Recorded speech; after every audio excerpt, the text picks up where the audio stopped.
Graça e paz.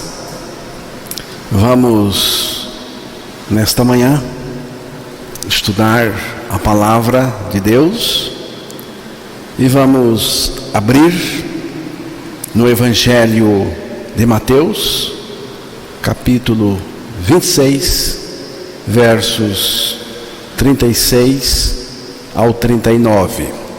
Vamos ouvir com carinho e atenção a palavra de Deus. Em seguida foi Jesus com eles a um lugar chamado Getsêmani e disse a seus discípulos: assentai-vos aqui enquanto eu vou ali orar. E levando consigo a Pedro e aos 2 filhos de Zebedeu, começou a entristecer-se e a angustiar-se. Então lhes disse: a minha alma está profundamente triste até a morte. Ficai aqui e vigiai comigo. Adiantando-se um pouco, prostrou-se sobre o seu rosto, orando e dizendo: meu Pai, se possível, passa de mim este cálice. Todavia, não seja como eu quero, e sim como tu queres. Que Deus revele a palavra aos nossos corações. Essa oração de Jesus, aí nesse verso 39, me chama muito a atenção. Meu Pai, se é possível, passa de mim este cálice. Todavia, não seja como eu quero, mas como tu queres. Cerca de 18 horas foi o tempo decorrido entre essa oração de Jesus até a sua morte na cruz.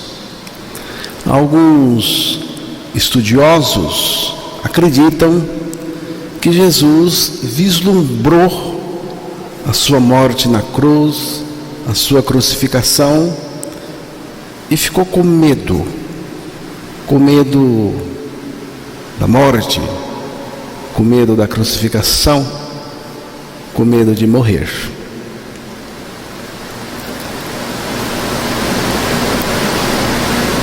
Porém, eu não acredito que Jesus ficou com medo da morte. Jesus é aquele que venceu a morte e não temeu a morte.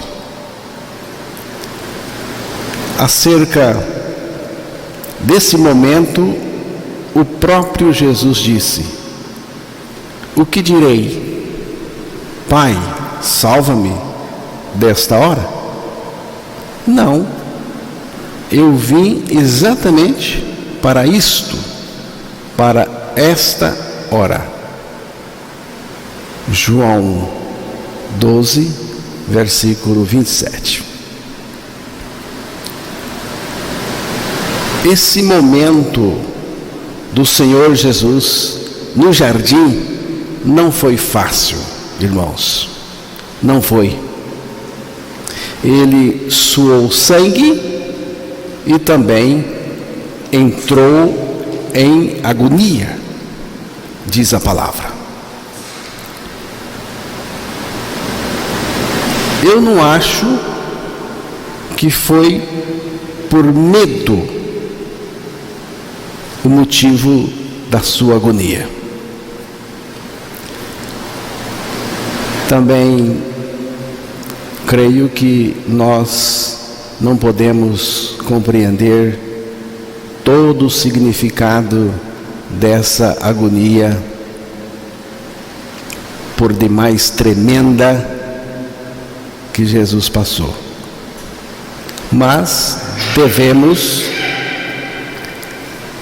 Mas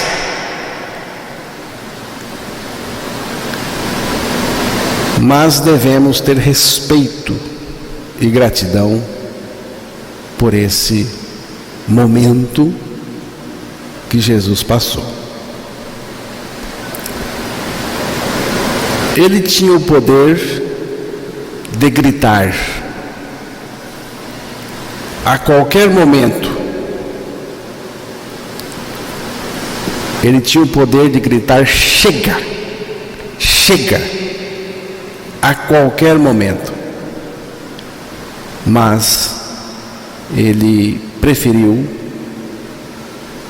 passar por tudo aquilo por mim. Digo por mim porque eu creio que foi por mim e também por você. A morte de Cristo é tão indispensável que não poderia ser evitada.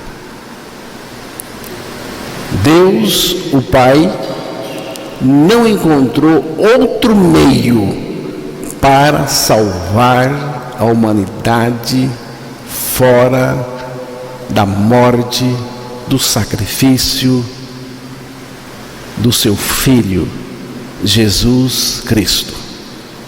Se Deus tivesse outro meio para nos salvar, Ele não teria permitido que o seu Filho fosse pendurado numa cruz onde Ele morreu. Jesus sabia que a vontade do Pai era mais importante do que as suas reações humanas. O que é essa vontade do Pai? A vontade do Pai aqui é a morte do seu Filho Jesus na cruz do Calvário. De onde surgiu essa vontade do Pai de colocar o seu Filho numa cruz como Salvador da humanidade, para salvar a humanidade? Exatamente, salvar a humanidade caída no pecado e perdida é onde consiste essa vontade do Pai, a vontade de me salvar, de nos salvar. Primeira carta a Timóteo, capítulo 2, verso 4.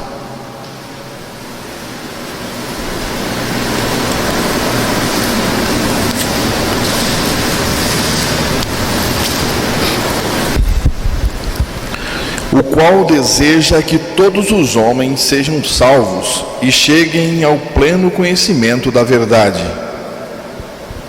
Deus quer, Deus deseja, Deus quer que todos os homens sejam salvos e levados ao conhecimento da verdade.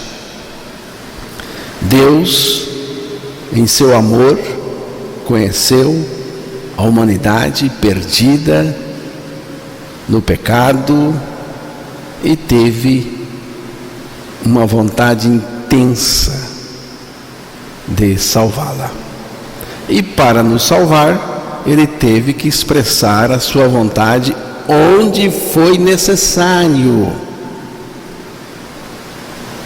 na cruz do Calvário, no sacrifício do seu Filho Jesus na cruz, na morte de Jesus na cruz.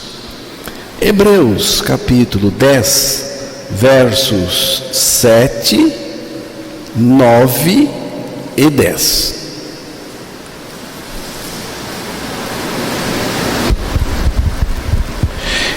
Então eu disse: eis aqui estou No rolo do livro está escrito a meu respeito, para fazer, ó Deus, a tua vontade. Então acrescentou: eis aqui estou para fazer, ó Deus, a tua vontade.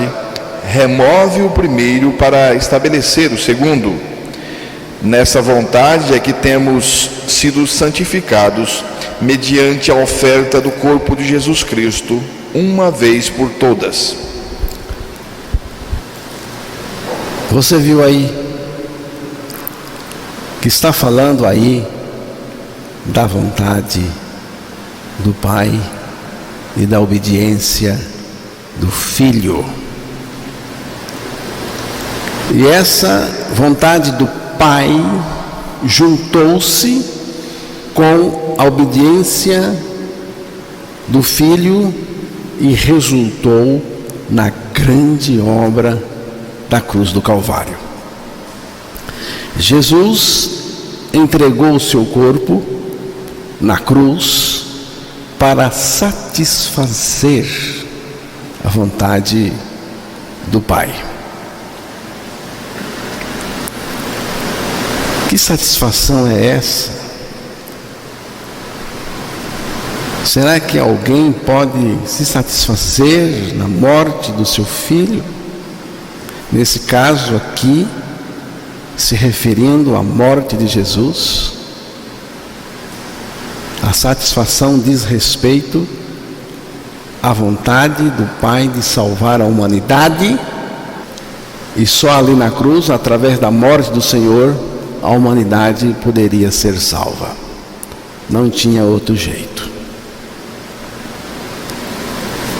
A intenção do Pai em colocar o seu Filho na cruz foi convergir, reunir no Filho todas as pessoas da face da terra e de todos os tempos, a fim de serem crucificados e mortos com Cristo, para que sejam justificados e libertos do pecado. João 12, 32. Este texto, irmão, foi o segundo texto que contribuiu de maneira direta para a minha regeneração, para a minha salvação. O texto que o Espírito de Deus começou a falar comigo quando o pastor Antônio Abuchaim estava pregando aqui, eu estava ali ouvindo. Era uma série de estudos que ele estava fazendo. Foi a primeira vez que ele veio fazer, e eu estava ouvindo ali no banco, ali no quarto banco, e quando ele citou o texto de 1 João, não precisa ser lido, só vou citar, de 1 João 3,8, aquilo me abalou. Me abalou. Quem comete o pecado é do diabo. E ele ficou repetindo. Quem comete o pecado é do diabo. Parecia que aquilo estava dizendo direto para mim. Quem comete o pecado é do diabo. Isso me abalou, irmãos. Porque naquele momento eu entendi que eu era do diabo. Eu sou do diabo. Eu peco, eu sou do diabo. Eu tremi nas bases. Porque não era um pregador que estava falando, era Deus. Porque o texto foi dito por Deus, foi dito e escrito pelo apóstolo João, mas inspirado por Deus, pelo Espírito. Portanto, é palavra de Deus. Você não treme nas bases, não? Quando lê esse texto? Você não sente nada, não? Você acha que o pecado é brincadeira? Brincadeira. Quem comete o pecado é do diabo.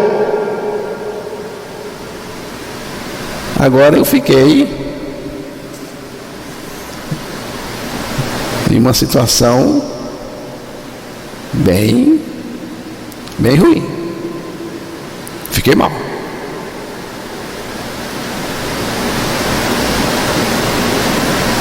Mas aí ele continuou o estudo,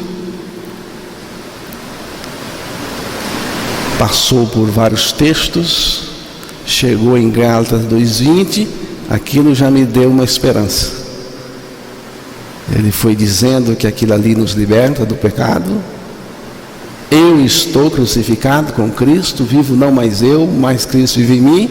Agora a minha agonia começou a dissipar.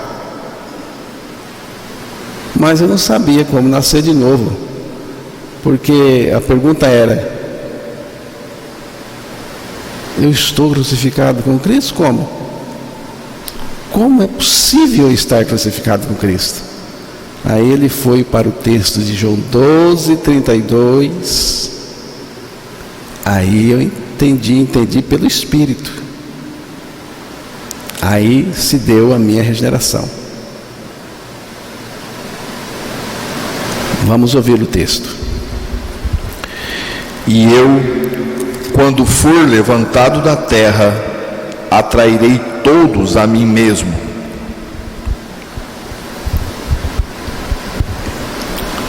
Jesus dizendo: eu, quando for levantado da terra, atrairei todos a mim mesmo. Opa!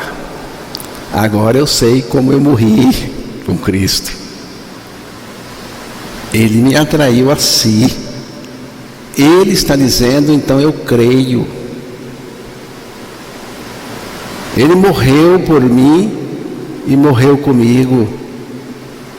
Eu creio que morri com Cristo, que estou crucificado com Cristo. Então, eu experimentei a grande salvação de Deus. E isso já faz 32 anos.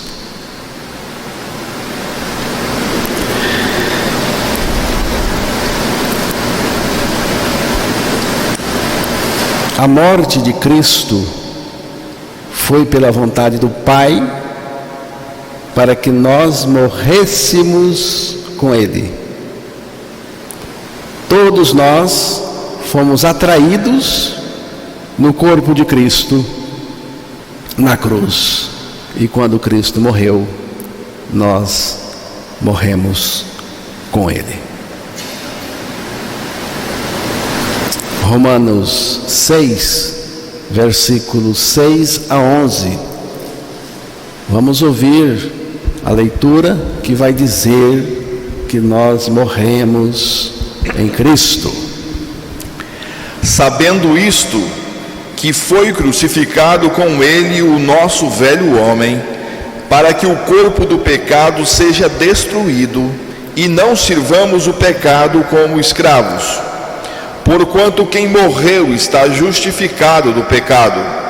Ora, se já morremos com Cristo, cremos que também com ele viveremos, sabedores de que, havendo Cristo ressuscitado dentre os mortos, já não morre, a morte já não tem domínio sobre ele. Pois quanto a ter morrido de uma vez para sempre, morreu para o pecado, mas quanto a viver, vive para Deus. Assim também vós considerai-vos mortos para o pecado, mas vivos para Deus em Cristo Jesus. Como foi que nós morremos? Crucificados com Cristo. Onde morremos? No corpo de Cristo na cruz. Quantos morreram? A palavra diz que todos. Se um morreu por todos, logo todos morrerão. E agora? Agora é preciso crer. É preciso crer. Se você não crê, também não experimenta.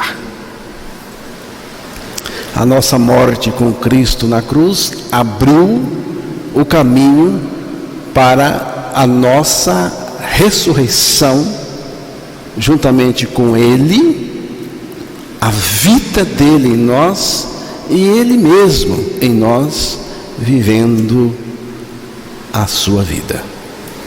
Já estou crucificado com Cristo e vivo não mais eu, mas Cristo vive em mim. Cristo vive em mim. Você já pensou nisto?